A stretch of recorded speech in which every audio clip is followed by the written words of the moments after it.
see HRT with women.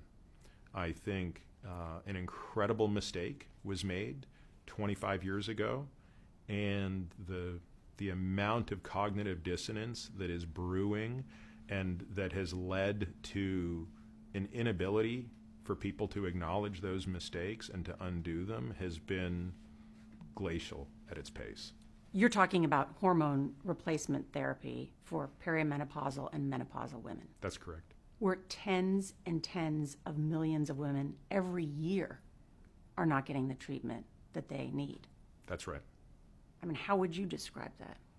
You know, it's hard to not sound hyperbolic when you talk about it, but if you've watched your mother and your mother-in-law and many of your patients go through this, being a part of what I call the lost generation of women, the women that entered menopause at the turn of the century,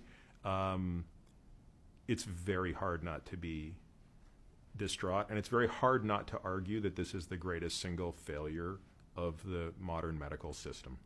The inability to treat women with hormone replacement therapy. Look, you want to take the most charitable approach to interpreting the actions of others. I try to steel man as opposed to straw man cases. So they designed a trial in the 90s to test a hypothesis, but they really, really screwed up the interpretation. And even on the subsequent analyses, in other words, when you follow these women and repeated the analysis, estrogen given to women in this setting was not causing breast cancer, and yet the narrative just didn't change. We're actually seeing right now that the FDA is finally, after 2 decades, going to remove a black box warning to that effect. And how important is hormone replacement therapy, specifically for women, going to extend not only lifespan, but health span? I think that's the part that just gets missed, and I think that's another great example of where Medicine 2.0 runs amok.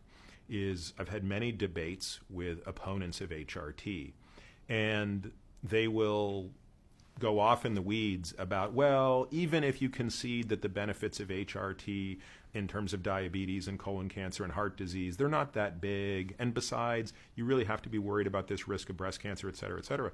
But when you turn your attention to bone density, when you turn your attention to vasomotor symptoms, when you turn your attention to sexual side effects, they sort of say, well, again, like that doesn't show up on lifespan, so we're not really going to pay attention to those metrics.